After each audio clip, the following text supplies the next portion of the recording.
Praise the Lord. 2 கொரிந்தியர் 10ஆம் அதிகாரம் 6வது வசனம். இதில் 2 பகுதியை நம்ம பார்க்குறோம். உங்கள் கீழ்ப்படிதல் நிறைவேறும்போது உங்கள் வாழ்க்கையில் எல்லாம் சரியான பாதையில் போயிட்டுருப்பீங்க. ஆண்டவர் உங்கள் கூட இருப்பார். இதெல்லாம் ஓகே. அடுத்த பகுதி பாருங்கள். எல்லா கீழ்ப்படியாமை தக்க நீதி உள்ள தண்டனையை செலுத்த ஆயத்தமாக இருக்கிறோம் அப்படின்னு சொல்லி ஆண்டவர் தெளிவாக சொல்கிறார். இன்றைக்கி நம்மளுடைய வாழ்க்கையில் என்னென்ன பாவங்கள் பண்ணுறோம், என்னுடைய அக்கிரமங்கள் பண்ணுறோம், மீறுதல் பண்ணுறோம், என்ன துணிகரம் பண்ணுறோம் அப்படின்னு பார்க்கும்போது இன்றைக்கி நிறைய பேர் சபைக்கு விரோதமாக சபைக்கு வராங்க. சபையில் இருந்துகிட்டே நிறைய பாவங்களை செய்கிறாங்க. என்னென்ன பாவங்கள் செய்கிறது உங்களுக்கு தான் தெரியும். அது கீழ்ப்படியாமை ஆயத்தமாக இருக்கிறோம் அப்படின்னு சொல்கிறார். தண்டனைக்கு ஆயத்தமாக இருக்கிறோம் அப்படின்னு சொல்கிறார். அதாவது எப்படின்னா, ஆண்டவர் உங்களுக்குள்ளே இருப்பார், பரிசுத்தாவின் உங்களுக்குள்ளே தான் இருப்பார். நீங்கள் சபைக்கு வந்துட்டு தான் இருப்பீங்க, எல்லா காரியங்களும் செஞ்சுட்டு தான் இருப்பீங்க. ஜெபம் பண்ணாமல் இருக்கிறது ஒரு கீழ்ப்படியாமை.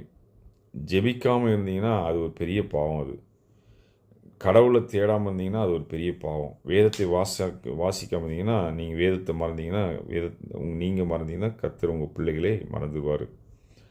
எல்லா விஷயம்தான். அதாவது சிறு பிள்ளைகள் ஆண்டவருக்கு முன்பாக நிற்க மாட்டாங்க, வாலிபர்கள் நிற்க மாட்டாங்க.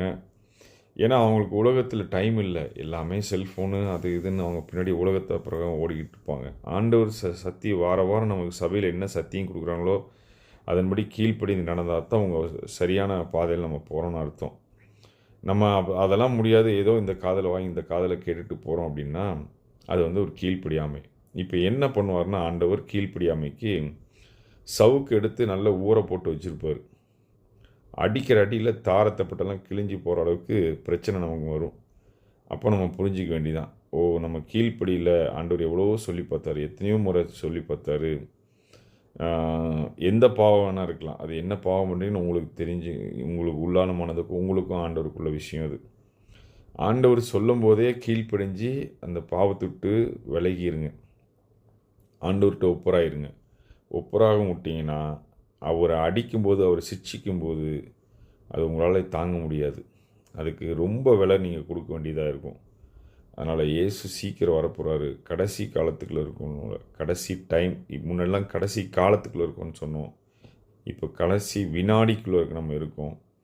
எந்த நேரத்துலையும் ஆண்டோட வருகை வரலாம். இன்னும் தாமதிக்கும்னு நினச்சிட்டிங்கன்னா நீங்கள் ஏமாந்து போயிடுவீங்க. இயேசு சீக்கிரம் வரப்போகிறாரு. உங்கள் பாவங்களை ஒப்புரை பண்ணி அறிக்கையிட்டு மனம் திரும்பி பரலோக ராஜ்யத்துக்கு வர்றதுக்கு என்ன வழியோ அதை பாருங்கள். ஏமாந்துடாதீங்க. இத்தனை நாள் சபைக்கு